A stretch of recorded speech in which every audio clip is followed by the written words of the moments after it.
Halo rekan-rekan investor, udah siap? Siapin catatannya ya, karena hari ini kita bakal ngebedah salah satu anomali pasar yang, jujur aja, paling gila yang lagi kejadian di bursa kita belakangan ini. Hari ini saya bakal jadi mentor kalian buat bongkar habis-habisan anatomi dari PT Berkah Prima Perkasa Tbk, atau yang biasa kita kenal dengan kode emiten Blue. Oke, langsung aja kita mulai. Coba bayangin sebentar aja, gimana rasanya kalau nilai portofolio Anda tiba-tiba meroket sampai 1.900% cuma dalam waktu 1 tahun?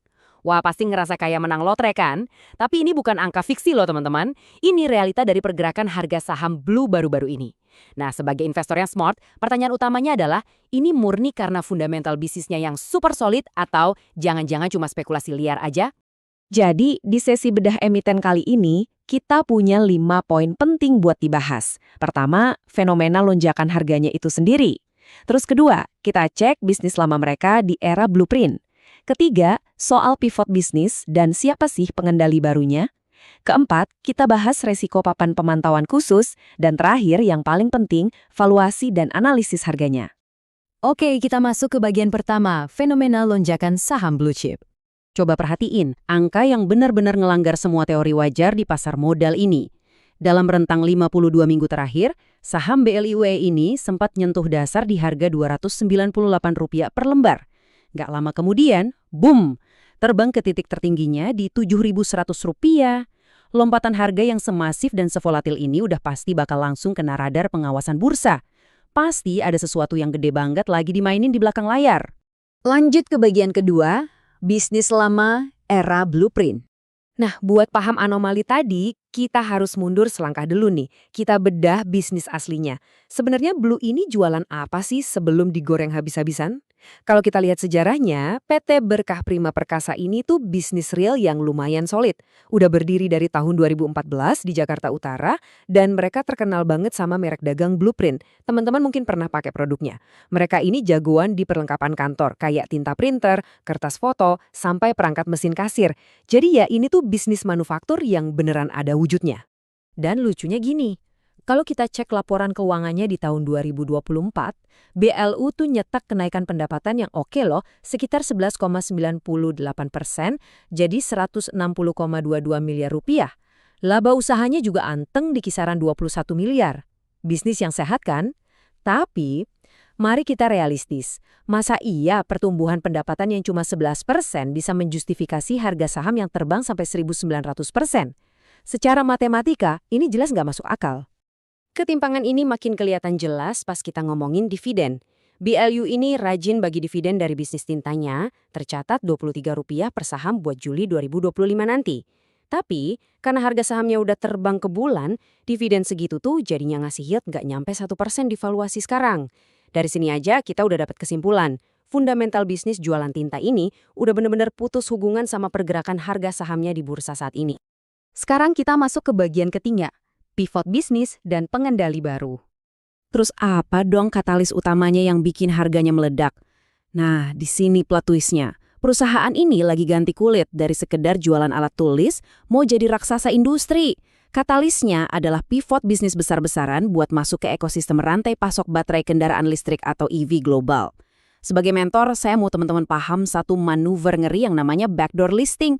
Singkatnya, ini tuh jalur pintas, ada perusahaan raksasa yang belum IPO, tapi pengen instan masuk bursa dapat akses modal. Caranya, ya mereka caplok aja perusahaan kecil yang udah listing. Nah, si Blue inilah yang bertindak jadi perusahaan cangkang premiumnya. Terus, siapa nih bos besar yang masuk lewat jalur belakang ini? Namanya Dragon Mine Mining dari Hong Kong, yang bakal ngambil alih 80% saham BLUE. Tapi tunggu, yang bikin pasar makin heboh, Dragon Mine ini ternyata cuma perpanjangan tangan dari Zhejiang Huayo Cobalt. Buat yang belum tahu, Huayo itu pemain raksasa global di industri pengolahan nikel dan material baterai lithium-ion. Ini benar-benar game changer sesungguhnya, teman-teman. Coba perhatiin seberapa ngebut mereka ngeksekusi ini. Mulai dari pengumuman akuisisi di November 2025, terus Februari 2026, langsung tanda tangan kesepakatan. Di April 2026, mereka udah bermanuver caplok perusahaan tambang, dan puncaknya di Juni 2026 nanti, mereka gelar RUPSLB. Cepat banget kan? Kecepatan eksekusi ini nunjukin betapa agresifnya mereka mau ngubah BLUE dari tukang tinta jadi proksi tambang nikel dunia. Nah, ini bagian keempat yang nggak kalah penting, risiko papan pemantauan khusus. Tapi eits, tunggu dulu. Sebagai investor yang bijak, kita nggak boleh cuma ngiler lihat potensi cuan. Kita harus pakai kacamata manajemen risiko. Pertumbuhan yang meledak-ledak dan nggak wajar kayak gini pasti bawa konsekuensi regulasi yang berat. Bursa kita kan punya 11 kriteria buat masuk papan pemantauan khusus. Nah, karena fluktuasi BLUE ini kelewat liar, mereka kena kriteria nomor 10, yaitu aktivitas perdagangan tidak wajar. Imbasnya, saham ini sekarang dikurung di mekanisme full call auction atau FCA. Artinya apa? Kalian nggak bisa jual beli secara real time seperti biasa.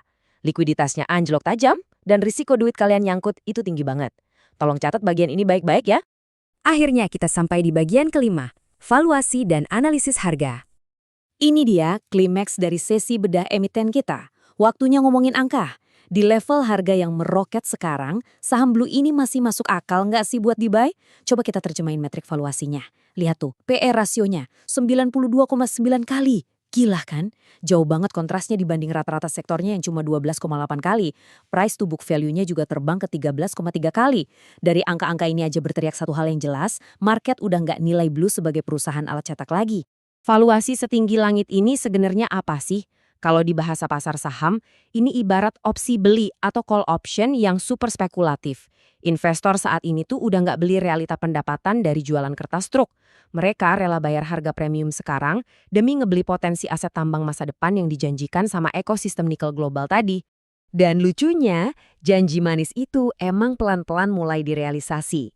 Langkah konkret pertamanya, Blue baru aja akuisisi 99% saham PT Huaan Mining Engineering atau HME. Ini tuh perusahaan jasa penunjang pertambangan. Langkah ini jadi semacam penanda resmi kalau Blue udah beneran nyemplung masuk ke ekosistem raksasanya Huayu secara operasional. Tapi ada satu fakta menyarik yang sering kelewat. Laporan kuartal 1 tahun 2026 itu sebenarnya nunjukin kalau bisnis lama mereka masih oke banget. Pendapatannya naik 27% ke angka 35 miliar rupiah. Tapi tahu nggak, semua aset lama yang lagi untung ini rencananya bakal dijual balik alias didivestasikan ke pendiri awalnya dengan nilai 96,1 miliar rupiah. Artinya, merek Blue Band yang kita kenal selama ini sebentar lagi bakal benar-benar dihapus sepenuhnya dari emiten ini. Jadi, saran saya sebagai mentor kalian, tolong tandai tanggal 4 Juni 2026 di kalender. Tanggal ini bakal diadain RUPSLB Independen. Ini tonggak sejarah paling krusial. Keputusan di rapat ini bakal memfinalisasi penjualan bisnis tinta sekaligus nutup buku era blueprint buat selamanya. Dan otomatis, ini bakal ngebuka gerbang lebar-lebar buat era barunya Dragon Mine dan Huayu. Akhirnya kita sampai di ujung kesimpulan. Keputusan sekarang ada di tangan kalian. Pas ngadepin saham macam Blue Yu yang lagi bertransformasi ekstrim dari perusahaan printing jadi cangkang tambang EV, coba tanya ke diri sendiri. Apakah strategi kalian adalah beli murni karena fundamental real yang ada hari ini? Atau kalian bersedia ngambil spekulasi tinggi buat nunggangi prospek nikel masa depan yang menggiurkan, walau harus berhadapan sama resiko likuiditas dan regulasi FCA yang luar biasa ngeri? Coba pikirin itu baik-baik sebelum jari kalian kepencet tombol beli. Oke, sekian dulu sesi bedah emiten kali ini. Semoga insight-nya bermanfaat dan sampai jumpa di analisis pasar kita selanjutnya.